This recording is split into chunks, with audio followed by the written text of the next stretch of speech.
Grabando, perfecto. Bueno, eh, hoy vamos entonces a empezar a hablar de un tema que se conoce enrejados, como enrejados. Y es un tipo de estructura eh, que tiene una particularidad que vamos a ver el día de hoy.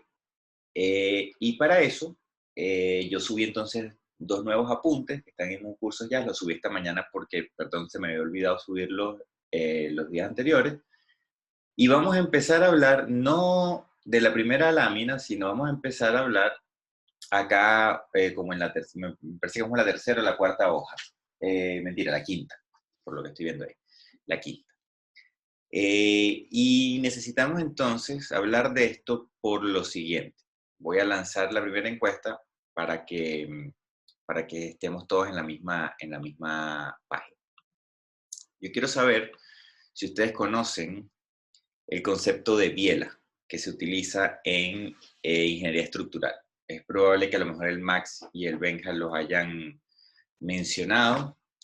Eh, y quiero ver si ustedes saben qué es eso y, y ver si lo que ustedes creen que es una biela es lo que nosotros vamos a llamar una biela acá.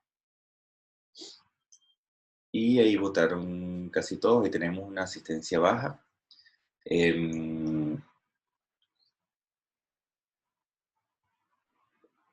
Cerramos entonces la encuesta, mostramos resultados y es más o menos como que algunos mitad y mitad, prácticamente, mitad y mitad. Saben y no saben. Vamos a ver entonces qué es este famoso término de bielas. Para eso vamos a empezar a hablar entonces de este ejemplo que tenemos aquí.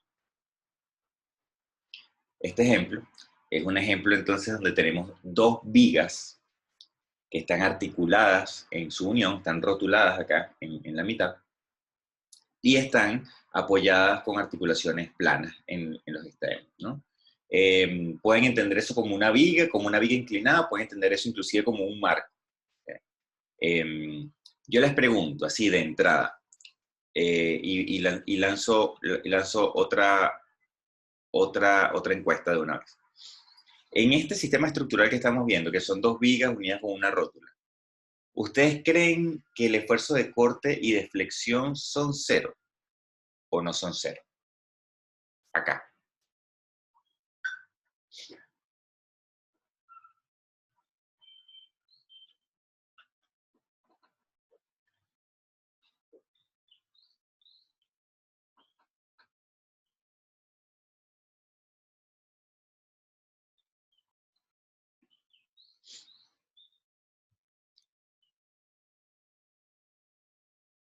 Ok, cerramos la encuesta, mostramos los resultados. La mayoría de ustedes cree que sí. Entonces vamos a ver, voy a pasar entonces esto rápido, porque efectivamente en este sistema estructural que estamos viendo, las fuerzas que tenemos allí de manera externa hacen que esas vigas no tengan esfuerzo de corte ni flexión, sino que tengan exclusivamente esfuerzos axiales. Vamos a ver si eso es así en este caso en específico. Entonces, acá, ¿qué es lo que estamos haciendo? Primero, un diagrama de cuerpo libre, que es este diagrama de cuerpo libre, aparecen entonces las reacciones, dos reacciones de cada lado. Recuérdense que las coloco suponiendo la dirección que yo quiera. Obviamente tengo cuatro incógnitas, por lo tanto yo eventualmente voy a tener que separar mi diagrama de cuerpo libre en la rótula para que aparezcan esas dos incógnitas que están allí en la rótula y al final termino con 6 incógnitas, ¿no? Las cuatro de los apoyos, dos apoyos izquierdos, dos apoyos derechos y uno en la rótula que une las dos vigas. Y como separo esto en dos vigas, entonces cada viga tiene tres ecuaciones, entonces tengo 6 ecuaciones, 6 incógnitas, el problema es isostático. Grado de indeterminación 0. Ok, ¿qué puedo hacer ahora? Bueno, de este diagrama de cuerpo libre que tenemos acá, yo puedo hacer sumatoria de fuerzas y momentos, las que coloco allí, y puedo encontrar entonces dos de las cuatro reacciones, que es R3 y R4, las dos verticales las puedo encontrar. Para encontrar las reacciones horizontales, yo necesito entonces, como había dicho, separar esas dos vigas en la rótula. Al separar la rótula, entonces tengo esas reacciones R5 y R6 que aparecen, y ahora yo tengo entonces que tomar en alguno de los dos cuerpos, ya sea en este o en este, en alguno de los dos diagramas de cuerpo libre, sumatoria de fuerzas nuevamente para encontrar las reacciones. Hago eso y, bueno, puedo encontrar las reacciones. Ahí está el desarrollo, no voy a profundizar mucho en eso, es simplemente encontrar las reacciones. Una vez que yo encuentro las reacciones, aquí tengo ya los dos diagramas de cuerpo libre con las reacciones calculadas, tanto las azules, que son las reacciones a suelo, como las reacciones que se generan internamente en la rótula, que son las verdes. Yo ahora, entonces, voy a Profe, hacer... Sí, tengo una duda. ¿Esa sí. fuerza P la Ujú, debo poner solo en una barra? Porque estaba justo en la rótula, entonces me sí, quedó la duda. ¿Y yo decido en qué barra? ¿Da lo mismo? sí. Eso es una muy buena pregunta y yo la esperaba, de hecho, más adelante el día de hoy, pero efectivamente. em, Tú decides dónde la vas a colocar. En verdad, la fuerza, o sea, en la realidad, a nivel profesional, uno tiene que serle fiel al problema físico. Es decir, uno tendría que ver cómo está construido esto y realmente dónde está colocada esa carga, porque esa carga en verdad puede estar colocada o sobre la barra o puede estar realmente colocada sobre esa rótula, sobre la unión. En este caso, vamos a suponer que está colocada sobre la rótula, y aquí entonces lo que yo estoy asumiendo es que la rótula la estoy dejando pegada a una barra. Entonces, si yo dejo la rótula pegada a la barra izquierda, pues es como lo tengo acá, pero yo también pudiera dejar esa rótula pegada del lado derecho, a la barra de la derecha. Y el resultado va a ser exactamente igual. Lo que yo no puedo hacer, lo que yo no puedo hacer es colocar dos veces la fuerza P roja. ¿Por qué no lo puedo hacer? Porque yo tengo que garantizar, recuérdense esto, lo repito en todas las clases, que cuando yo uno los diagramas de cuerpo libre, la unión de los diagramas de cuerpo libre me deben generar el diagrama de cuerpo libre eh, principal, ¿sí? El original. Entonces, no importa dónde yo coloque esa carga P, lo importante es que si yo uno estos dos diagramas de cuerpo libre, yo obtenga mi diagrama de cuerpo libre original, ¿sí? Eso es lo importante. Eso es lo importante. De hecho, ustedes pudieran inclusive colocar acá P medios y otra carga acá roja P medios. ¿Sí? Ustedes pudieran decir, bueno, la carga P la voy a separar, mitad y mitad. Eso también pudieran hacer.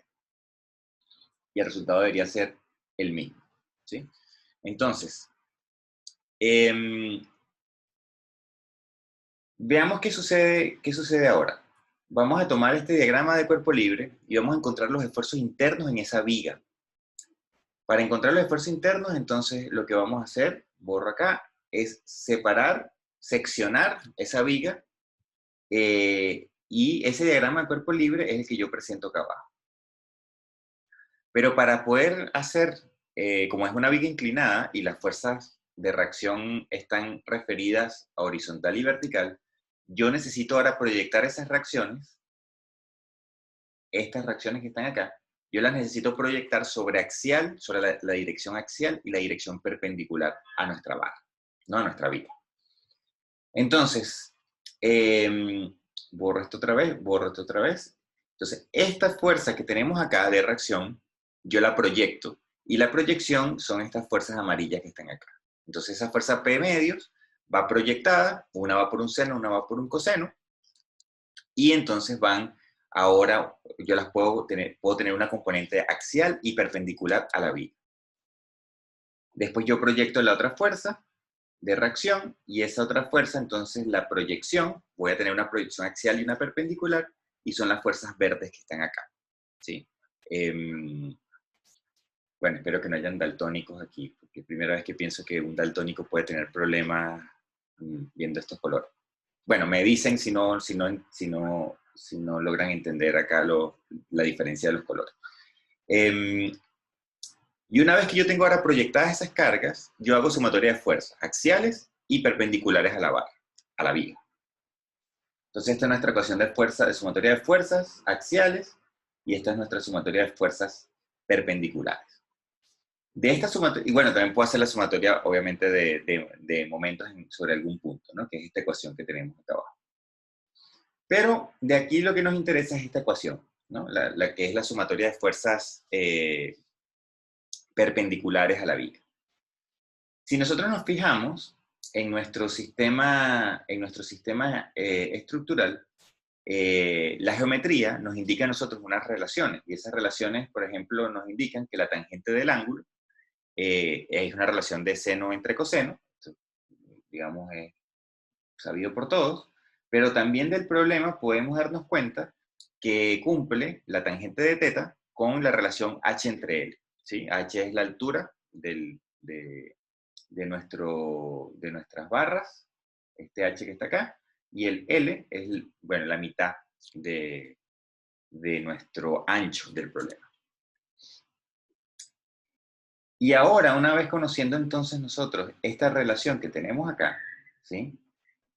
Lo que yo hice en particular fue lo siguiente. Yo lo que hice fue tomar esta relación, h entre L, y sustituir este h entre L en este h entre L que está aquí. En la ecuación, fíjense que está L entre h, y yo acá abajo lo que tengo es h entre L. Entonces yo lo que voy a hacer es colocar en mi ecuación de sumatoria de fuerzas, que es esta roja que está acá, yo voy a sustituir el L entre h por coseno entre seno. Y eso es justamente lo que yo hago acá. Entonces, si ustedes se fijan, lo que está acá entre paréntesis es simplemente el valor de L sobre h. ¿Sí? ¿Y qué sucede allí? Bueno, lo que sucede allí es que yo me puedo dar cuenta de manera directa que este seno se cancela con este seno y estos dos términos se hacen iguales, sentidos contrarios, o sea, signos opuestos, se cancelan, por lo tanto el corte me da que es cero, y si el corte es cero, la flexión me da que también es cero. Entonces, aquí hay algo importantísimo que sucede en este problema, y es que entonces, en nuestro problema original, resulta que esas barras o esas vigas inclinadas están sometidas exclusivamente a esfuerzos axiales, en este caso compresión. Y eso va a suceder siempre, siempre que yo tenga un sistema, ¿verdad?, de vigas unidas entre ellas por medio de articulaciones, pero que adicionalmente yo tenga fuerzas externas exclusivamente aplicadas sobre los nodos, sobre las rótulas. Y esto que está acá es lo que se conoce entonces como, pues, esto que está acá, esas dos vigas que están allí, es lo que se conocen como bielas. Entonces, bielas son vigas que tienen exclusivamente un esfuerzo axial que tienen un esfuerzo interno que es axial. Entonces, cuando yo hablo de bielas, yo estoy hablando de barras o de vigas, elementos unidimensionales, que solamente están o comprimidos o traccionados. Entonces, esto es el principio de un enrejado, ¿sí? Entonces, aquí lo que yo les quiero comentar es que si este mismo problema, voy a limpiar un poquito acá para que no se vea tan terrible esto.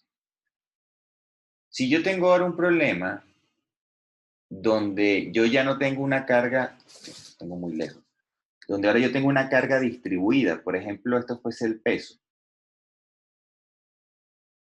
Yo tengo acá otra carga distribuida externa, ¿sí? Esta configuración, ¿sí? Los elementos inclinados se comportan entonces como bielas. Eso quiere decir que esos elementos inclinados solamente tienen esfuerzo axial.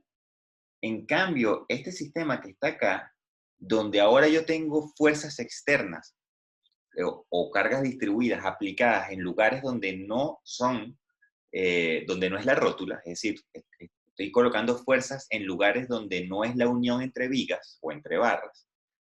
En este caso, yo sí tengo que las barras se comportan como vigas, es decir, ahora yo tengo que esos elementos tienen esfuerzo de corte y tienen esfuerzo de flexión. Aquí lo importante es que cualquier elemento o estructural que sea uniones de barras, en este momento vamos a llamarlos barras, si yo tengo un elemento que es estructural, que son barras, unidas con barras, formando, por ejemplo, un reticulado, si ese reticulado yo lo cargo externamente, le coloco las fuerzas en los nodos, entonces yo garantizo de que esos elementos funcionen solamente con esfuerzos axiales. Si yo coloco fuerzas en la mitad del elemento, o en cualquier punto que no sea la unión entre elementos, entonces yo convierto ahora esos elementos barra en una viga. Es decir, que empiecen a tener flexión y empiecen a tener corte. Ok, vámonos entonces ahora al principio, la primera hoja de esto. Y vamos a hablar entonces de los enrejados. Entonces, los enrejados son estructuras que están formadas por bielas. Entendiendo bielas como lo que acabamos de definir, que son elementos barra que están unidos entre ellos a través de rótulas. Y donde ese conjunto de reticulados de bielas, es decir, ese poco de barras que están allí unidas entre ellas, trianguladas, están cargadas externamente o están vinculadas a tierra solamente a través de las rótulas, de las uniones entre las barras. Y eso garantiza entonces de que esos elementos funcionen exclusivamente a tracción o a compresión. Es decir, que no existe corte y no existe flexión. Esto lo repite un montón de veces porque es súper importante tenerlo en la mente.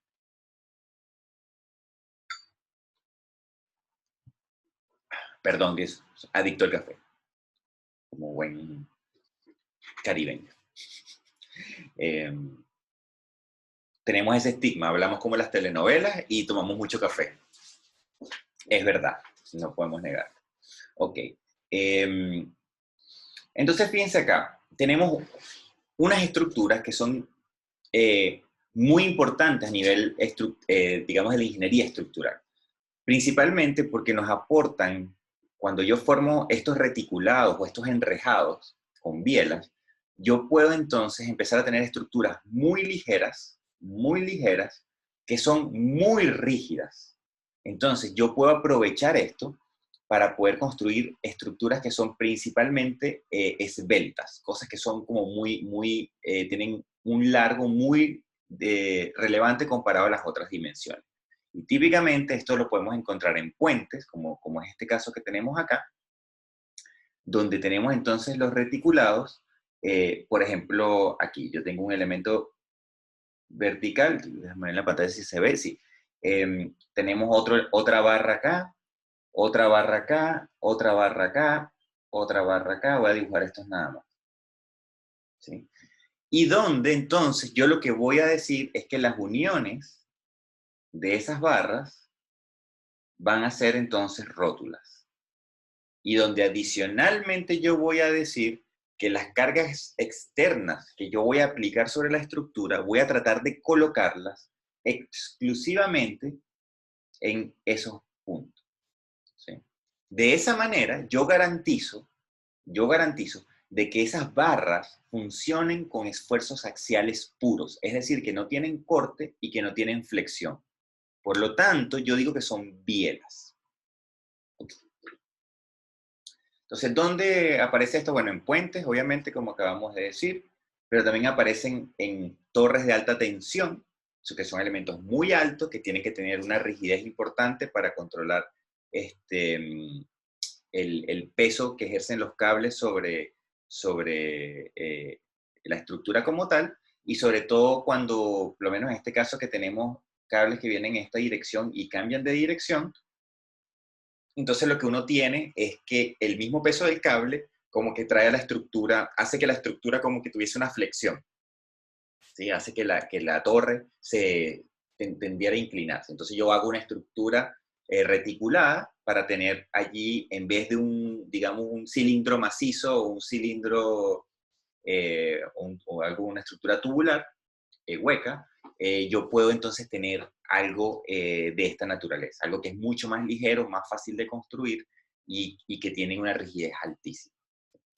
Y tenemos, bueno, otro tipo de estructuras, la Torre Eiffel súper famosa, también está hecho de enrejados, pero también se pueden utilizar para lo que se dicen techumbres, ¿no? Que son prácticamente techos, ¿no? Para soportar las cargas de un techo con una distancia entre columnas muy, muy alta. Por ejemplo, acá, ¿no? Y aquí tendríamos los elementos que llamaríamos enrejados, serían estos elementos acá triangulares, ¿sí? Y la característica principal de estos enrejados es que está formada por triángulos, ¿sí? Y el hecho de que esté formada por triángulos es lo que hace que la estructura tenga una rigidez elevada. Entonces, si yo tengo, y aquí ojo, ¿no? Si yo tengo una barra, otra barra horizontal, y esto está articulado entre ellas, ¿sí? Son cuatro uniones, cuatro barras unidas a través de rótulas. Esto yo lo puedo, esto tiene movimiento, eso no está trabado. Hasta que yo le coloque una quinta barra que sea diagonal.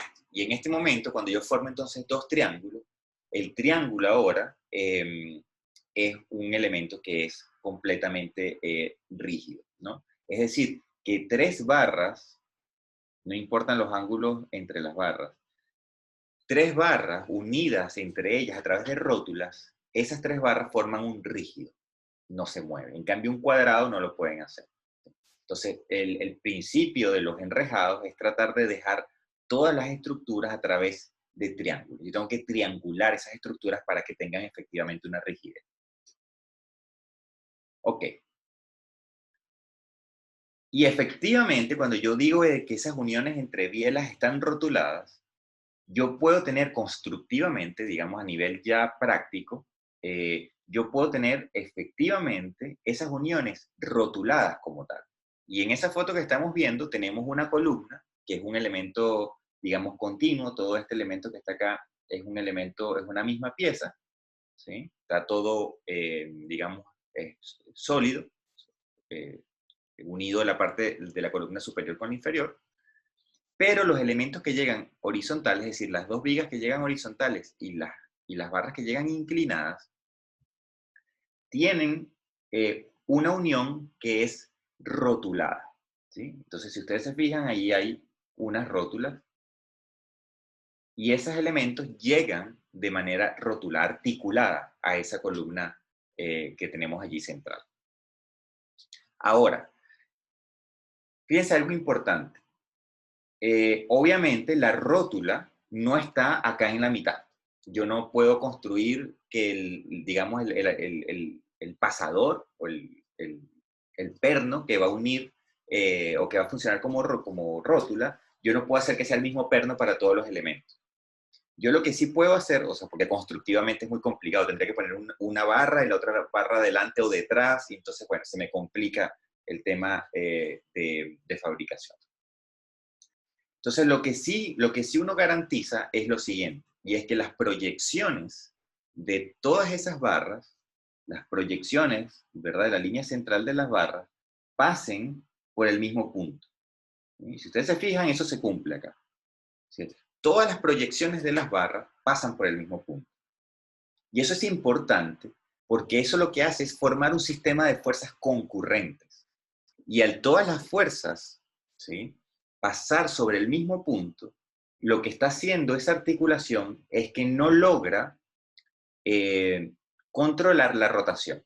Entonces, no importa en este caso de que la rótula esté no en ese punto exacto, o sea, no importa que la rótula no esté ahí, la rótula puede estar cerca, pero lo realmente importante es que las fuerzas, como llegan a ser siempre, son solamente axiales, a las barras, pasan todas por un mismo punto, ¿no? Eso es lo importante. Sí. Diciendo esto, yo también les tengo que decir que no todas las uniones de los enrejados son rotuladas, ¿sí? Así como en este caso teníamos unas rótulas que de verdad existen allí, esas rótulas que están ahí, nosotros tenemos casos, como este que está aquí del lado derecho, donde las uniones se hacen apernadas o se hacen simplemente soldadas, ¿sí? Por lo tanto, no existe una rótula como tal, física. Lo que sí existe lo que sí existe es este sistema concurrente de fuerzas que llegan básicamente todas al mismo punto, que es este círculo rojo que está allí. ¿Sí? Todas las fuerzas, todas las barras pasan por un mismo punto. Si yo logro eso, entonces matemáticamente yo puedo asumir, ¿verdad? Y esto es una suposición, de que un modelo de esta unión de un enrejado, yo lo puedo tomar en cuenta como si fuese efectivamente, voy a dibujarlo aquí en 2D, como si fuesen dos barras rotuladas con dos barras inclinadas rotuladas. Es decir, que yo voy a asumir matemáticamente que esa unión es rotulada cuando en la realidad esa unión es rígida. Y esa suposición la puedo hacer siempre y cuando todas las fuerzas de las barras lleguen a un mismo punto, es decir, lleguen a un nodo, y siempre y cuando yo tenga la transmisión de fuerzas, siempre y cuando yo cargue la estructura a través de los nodos, es decir, que yo le ejerza fuerza al enrejado solamente a través de los nodos. Si yo no hago eso, esto se deja de cumplir y ya yo no puedo decir que esto es un enrejado formado por bielas. Vamos a ver una foto que está acá. Es una foto que a mí me gusta mucho porque esta foto es este es el techo del aeropuerto de Punta Arenas.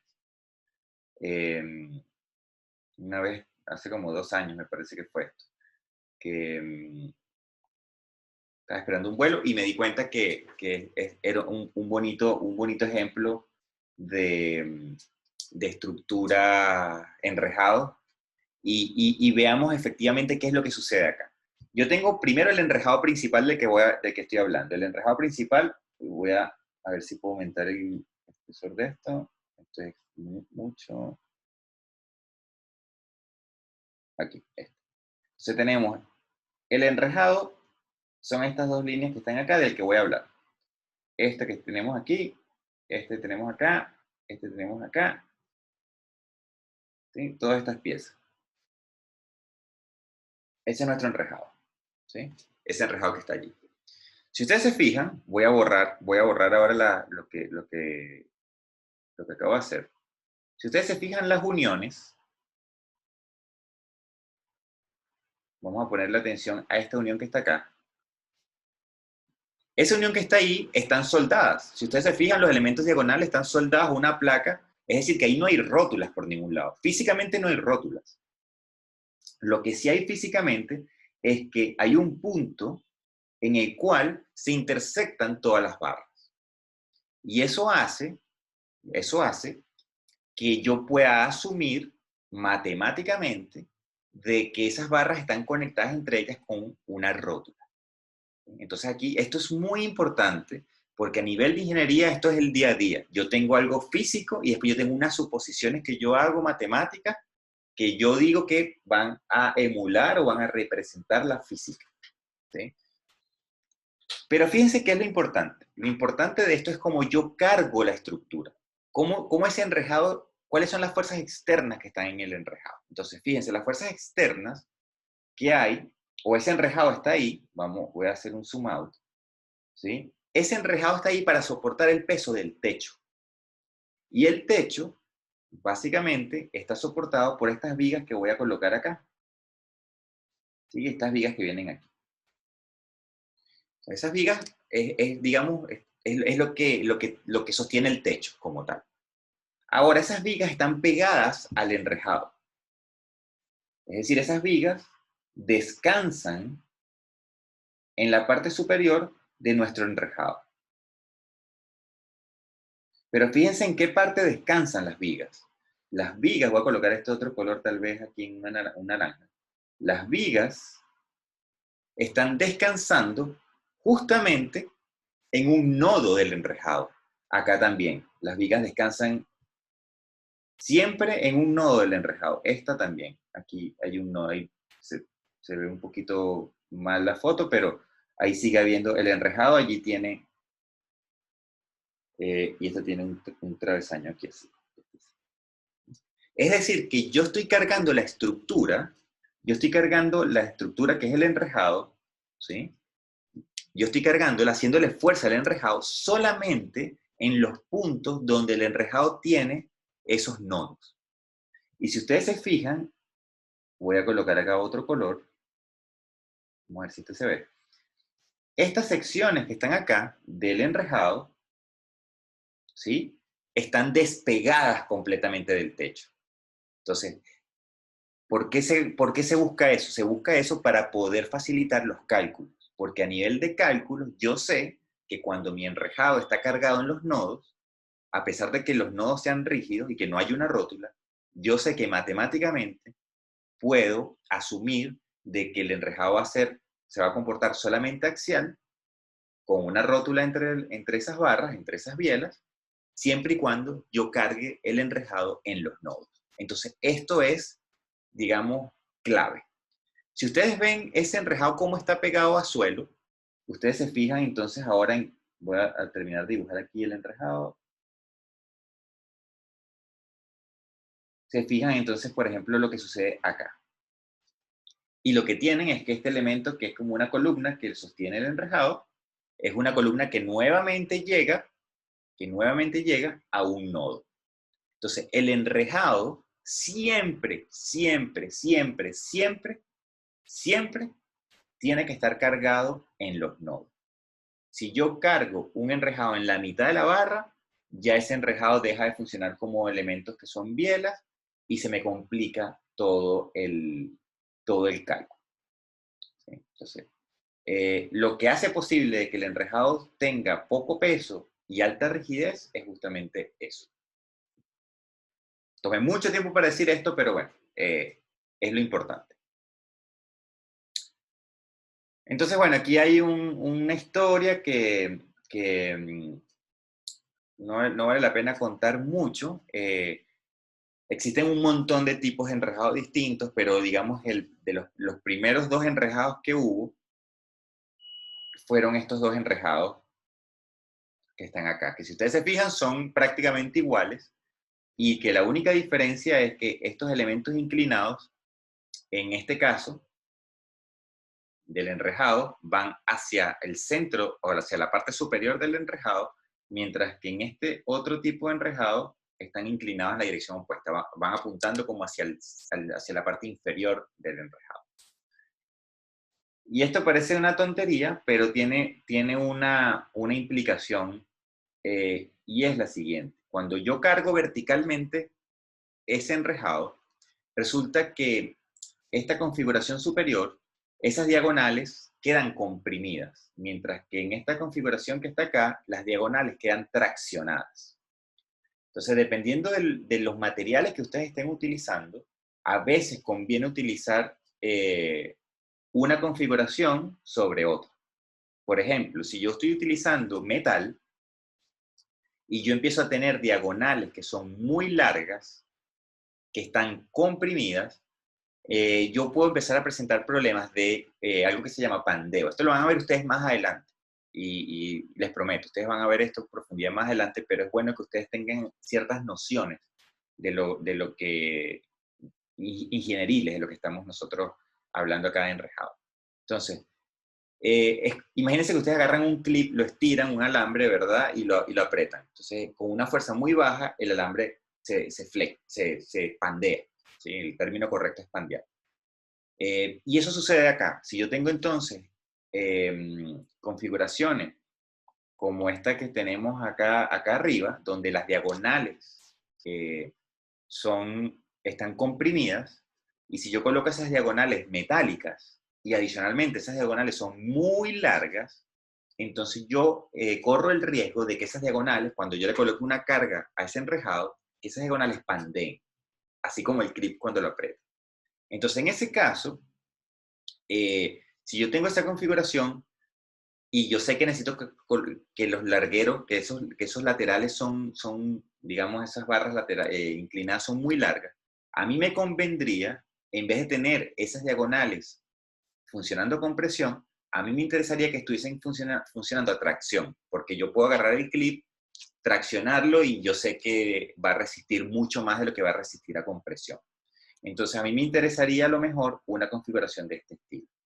¿sí? Donde las diagonales estén traccionadas, de tal manera de poder poner allí un elemento lo más delgado posible. Entonces, si ustedes se fijan en estas dos configuraciones, ¿verdad? Y dicen que esas dos configuraciones tienen la misma dimensión, tienen las mismas cargas, yo puedo saber a simple vista, ¿verdad? Yo puedo saber que como esta segunda configuración está traccionada, los elementos diagonales, yo puedo colocar como elemento diagonal inclusive un cable metálico. Porque no importa, va a estar traccionado. Mientras el cable resista, no va a haber problema, porque está traccionado. En cambio, en la configuración de arriba, yo ya puedo adelantar que esas diagonales van a tener que ser un tubo súper grueso, de una sección transversal importante, porque como van a estar comprimidos, yo voy a tener que evitar el pandeo. Y para evitar pandeo, yo lo que necesito hacer es que el elemento, el diámetro de esas barras o la sección transversal sea importante, crezca. Y bueno, eso es un poco la idea acá. Estos enrejados nacen más o menos ahí en 1850. Nacen primero de esta manera, donde esas enrejados estaban hechos principalmente en madera, por lo tanto, no había, digamos, una necesidad de garantizar de que las diagonales estuviesen trabajando a tracción, porque la madera a compresión aguanta un montón, entonces no había mucha necesidad, pero con la era de la industrialización de la revolución industrial, con la revolución industrial y todo el crecimiento o el auge del acero, cuando se empezaron a hacer enrejados de acero y empezaron a aparecer estos problemas de pandeo, entonces estos enrejados se voltearon para poder hacer que esas diagonales trabajaran a tracción y poder construir ahora enrejados en vez de madera, construirlos en acero. ¿Sí? Eso es un poco la historia, así me acabo de pasar, pero como 60 años de desarrollo de, de, de desarrollos estructurales importantes. Pero esto es más o menos la historia, ¿sí?, que hay detrás. Y después hay otro tipo, hay un montón de tipos de enrejados. Esos enrejados tienen nombres. El primero se llama Hope, el segundo Pratt, y este que está acá que les presento se llama Warren. Es un tipo de enrejado, tiene esta forma en particular, y lo que sucede en este tipo de enrejados es que las diagonales se van alternando. Una tiene tracción, la otra compresión, tracción, compresión, tracción, compresión. Pero este tipo de enrejado es importante, o digamos ha sido relevante, porque permite que el área, esta área que voy a dibujar acá, ¿sí?, el área disponible dentro de los triángulos se puede maximizar mucho más que el área disponible en las otras configuraciones, ¿sí? Entonces, el enrejado tipo Warren tiene esa ventaja de que el triángulo, las triangulaciones pueden ser más grandes. Y al ser más grande, yo puedo colocar cosas a través de las triangulaciones. Entonces, cuando yo estoy haciendo un techo, por ejemplo, y yo necesito lanzar ducterías de aire acondicionado, ducterías de agua, de gas, de vapor, lo que sea, si yo estoy en un galpón industrial, yo necesito entonces abrir espacio. Yo necesito esas ducterías, en vez de tenerlas por debajo del techo, yo puedo aprovechar el espacio del enrejado y lanzar esas tuberías a través del enrejado. Entonces, a veces me conviene también pensar en ese tipo de diseño donde yo digo, bueno, voy a diseñar el enrejado no solamente para que soporte las cargas, sino también para que pueda permitirme a mí lanzar todos los cableados y ducterías a través del enrejado y aprovechar el espacio. Solo a modo de comentario. Ok. ¿Cómo se resuelven los enrejados? Hay dos formas principales de resolver los enrejados. Hay un método que se llama el método de los nodos y hay un método que se llama el método de las secciones. Honestamente, esto es súper sencillo, ¿ah? Tanto el método de los nodos como el método de las secciones. Hoy vamos a ver el método de los nodos. Es muy sencillo, por lo tanto, unos 10 minutos máximo lo podemos ver y lo podemos entender. Y vamos a verlo a continuación. Perdón. Tenemos entonces un enrejado, este enrejado que tenemos allí, apoyo articulado en la parte izquierda, simplemente apoyado en la parte derecha. Y yo ahora, ¿verdad? Sé Profe, que tengo, perdón, sí, perdón. no sé si soy yo nomás, escucho como mal. No, se escucha, Igual, se escucha como repetido y como... como robot. Ok. A ver ahora. Ahí sí creo. Ahí sí. ¿Ahora Creo que sí? sí. Sí. Sí, ahí sí. Perfecto, súper, súper. Está bueno que me avisen, ¿ah? Para evitar que problemas acá con nuestro operador de cable que empieza en B y termina en TR. Para no mencionar nombres, ¿verdad? Ni que esto quedara grabado. Ok. Los enrejados, entonces, ¿cómo vamos a hacer la solución del enrejado? Pues lo mismo, hacemos un diagrama de cuerpo libre de la estructura completa. Aparecen entonces allí 3 reacciones. Esas 3 reacciones yo las puedo calcular, porque de ese diagrama de cuerpo libre yo puedo hacer sumatoria de fuerzas horizontales, sumatoria de fuerzas verticales y sumatoria de momentos sobre algún punto, ¿sí? Por lo tanto, esas reacciones yo las puedo calcular, las puedo conocer. El problema ahora es cómo calculo yo los esfuerzos internos de las barras. Entonces, yo de entrada, cuando yo veo el problema, y yo veo ese problema, vamos a suponer, necesito fuerzas externas, porque si no, no puedo solucionar esto. Vamos a asumir que yo tengo una fuerza externa acá, P, conocida. Yo puedo decir que esos elementos son bielas. ¿Por qué? 1, porque la estructura está cargada en los nodos. 2, porque los nodos son rótulas. Entonces yo puedo adelantar, yo puedo ya cortarme un dedo y decir todos esos elementos van a tener esfuerzo axial puro. De tracción o compresión, pero va a ser puro esfuerzo axial. No va a haber corte y no va a haber flexión, ¿sí? Solamente por esa condición. Entonces yo voy a aprovechar que yo conozco de antemano eso para hacer los diagramas de cuerpo libre. Entonces, ¿cómo voy a borrar esa fuerza que acabo de colocar? ¿Cómo hago el diagrama de cuerpo libre? Bueno, yo voy a extraer ahora las rótulas y voy a hacer un diagrama de cuerpo libre solamente de las rótulas. Entonces, para eso, yo primero voy a extraer ese primer elemento que es una barra horizontal, ¿sí? Y voy a hacer el diagrama de cuerpo libre. Como yo sé que estos son bielas, nuevamente porque todo el enrejado está rotulado y porque el enrejado está cargado en las rótulas, yo sé que esa biela tiene que estar traccionada o comprimida. Por lo tanto, el esfuerzo interno de esa biela es ese, N1. No lo conozco, pero yo sé que o es positivo así o es negativo va hacia adentro. Si yo ahora hago el diagrama de cuerpo libre de cada una de las bielas solamente va a tener esfuerzos axiales en la dirección de las barras. Por lo tanto, si yo ahora hago el diagrama de cuerpo libre de las rótulas, ¿verdad? Vamos a suponer que yo coloco el diagrama de cuerpo libre ahora de la rótula que vendría acá, es decir, de esta rótula, ¿sí? Esa rótula de la derecha. Yo tendría entonces, por acción y reacción, tendría el N1. Pero yo también tendría en esa rótula una fuerza inclinada, que sería la fuerza de esta barra, y otra fuerza inclinada, que sería la fuerza de esta barra. Entonces yo tendría aquí un N2 y un N3. Y yo puedo hacer lo mismo con todas las demás rótulas. Y eso entonces es lo que yo tengo acá abajo. Claro, utilizo otra numeración, pero esa es la idea. Entonces, ¿qué es lo que sucede? Voy a borrar esto, limpiar el dibujo nuevamente. Y lo que yo tengo entonces es que si yo hago un diagrama de cuerpo libre de la rótula como tal, yo tengo entonces ese diagrama de cuerpo libre es este, donde en la rótula aparecen las fuerzas que van hacia cada barra, acá aparecen entonces las fuerzas que van hacia cada barra.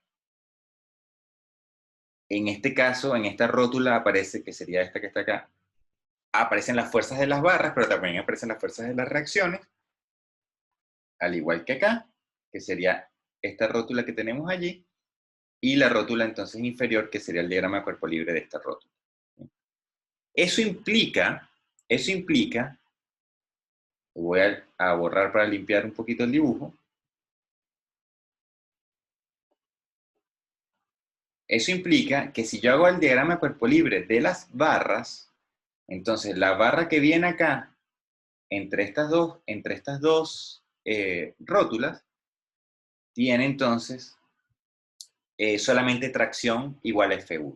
¿Sí? Por eso aparecen estas dos F1 que están acá. Si ustedes se fijan, si yo ahora uno esta barra con las dos rótulas, yo puedo formar entonces un diagrama de cuerpo libre que sería el siguiente. Sería aquí, ¿sí? Estas dos rótulas serían esta y esta. Y lo que estoy haciendo es uniendo entonces la barra 1 con esas respectivas fuerzas. Entonces, ¿qué me aparece aquí? Me aparece el F4, que sería esta fuerza que está acá. Me aparece el F3, que sería esta fuerza que está aquí. Y me aparece entonces acá el F2, que es esta fuerza. Y me aparecen entonces las dos reacciones, que sería R1 y R2. Si quieren podemos poner esto en negro para decir que esta es la estructura. Esa es la estructura. Y si yo voy pegando todas las barras y todas las rótulas, yo voy a llegar a formar entonces el diagrama de cuerpo libre que yo tenía inicialmente, que era este. ¿Sí? Entonces lo importante acá, con el método de los nodos, es lo siguiente. Es que para yo resolver enrejados, lo que yo hago es balance de fuerzas en las rótulas o en los nodos. Por lo tanto, lo que tengo que hacer es esto que está acá. Es los diagramas de cuerpo libre de cada nodo o de cada rótula de mi enrejado. Por lo tanto, de cada rótula, como esto es un punto, la rótula no tiene dimensiones, la rótula tiene dos posibles ecuaciones, que serían sumatoria de fuerzas horizontales y sumatoria de fuerzas verticales. Por lo tanto, de acá, como yo tengo 5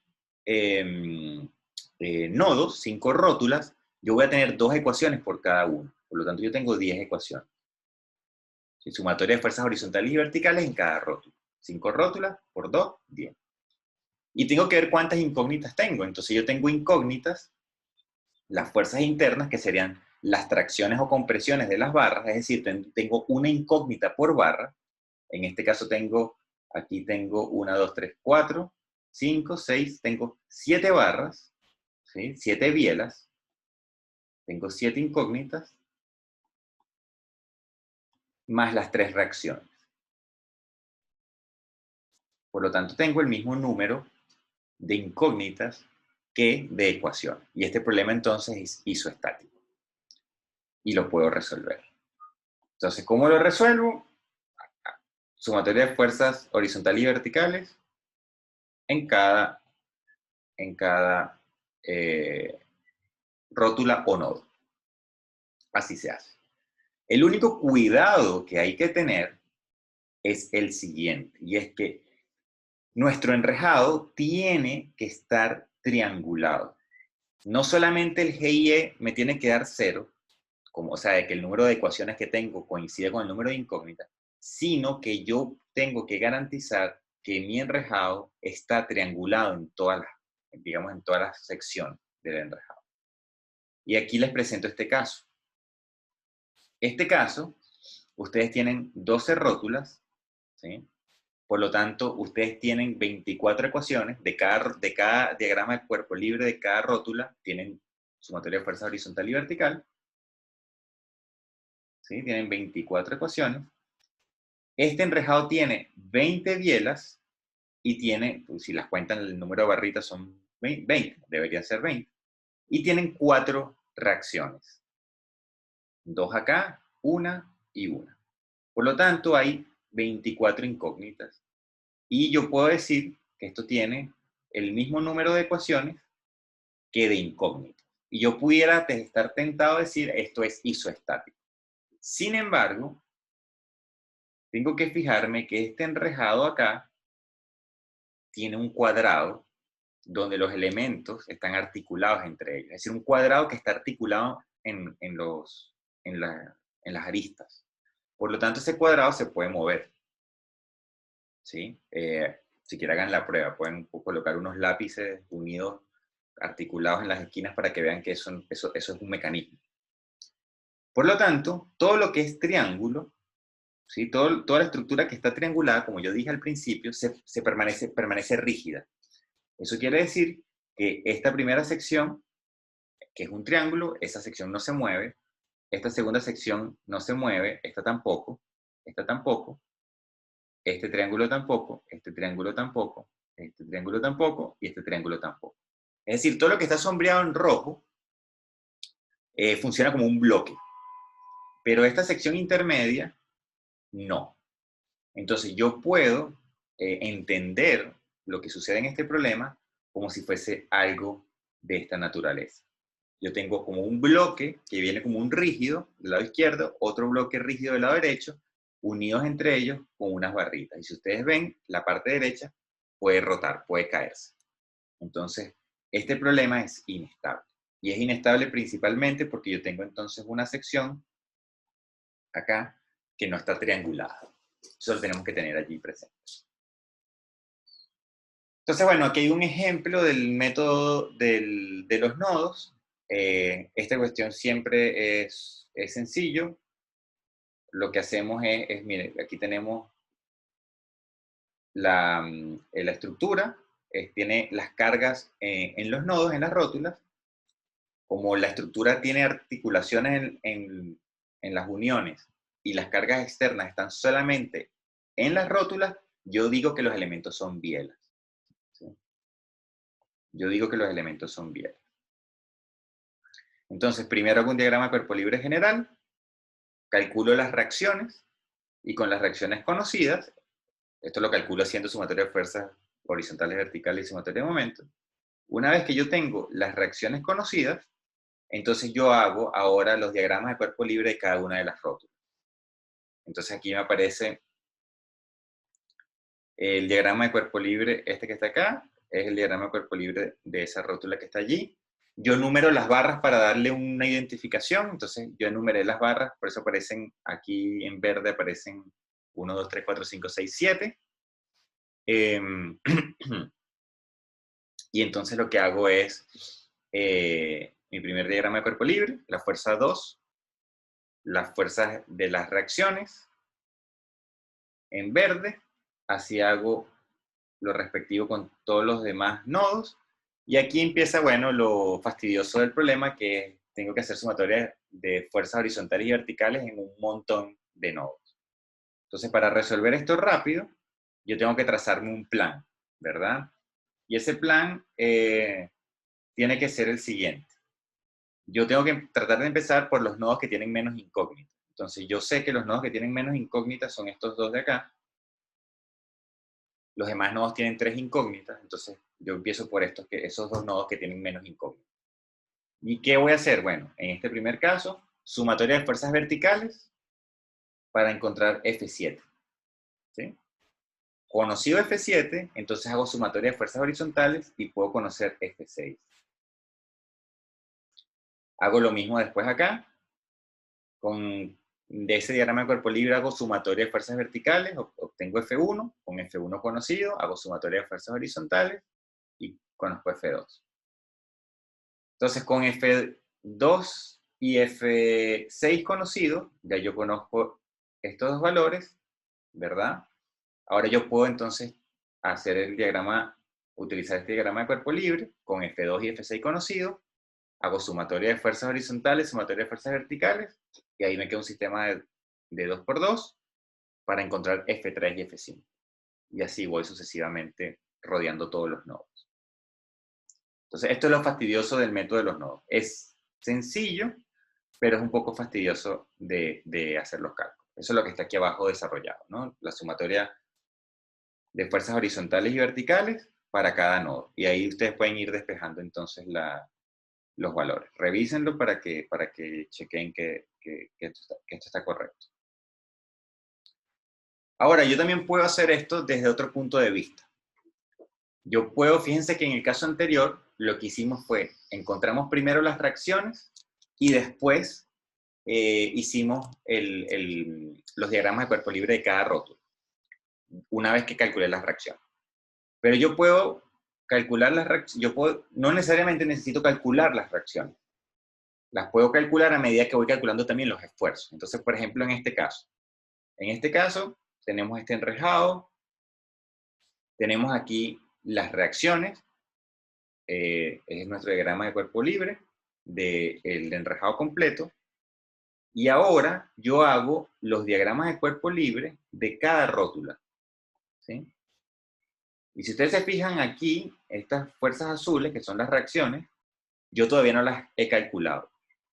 Y yo lo que puedo hacer es calcularlas en el mismo proceso que estoy calculando los esfuerzos internos. Entonces yo de acá tengo los 4 nodos, y lo que hago es hacer sumatoria de fuerzas horizontales y verticales en los 4 nodos para ir despejando las incógnitas que tengo. Entonces, si ustedes se fijan, por ejemplo, de este nodo, de la sumatoria de fuerzas horizontales puedo encontrar F2, de la sumatoria de fuerzas verticales puedo encontrar F1. Después yo me puedo ir a, como conozco F2, me puedo ir a esta configuración, conozco F2, entonces yo de sumatoria de fuerzas horizontales puedo conseguir F5 y de sumatoria de fuerzas verticales F3. Y entonces ya conozco F1, F2, F5 y F3. Y ya con eso conocido, pues de este diagrama que está acá, yo puedo, porque conozco ya F3, hago sumatoria de fuerzas verticales y encuentro R3, y hago sumatoria de fuerzas horizontales y encuentro F4.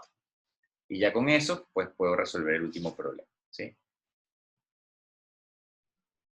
Yo saco las ecuaciones, ¿sí?, de cada una de estas rótulas, yo las puedo expresar, sumatoria de fuerzas horizontales y verticales, son estas ecuaciones que están acá, ¿sí? Van a ser en este caso 8 ecuaciones porque tengo 4 nodos, ¿sí?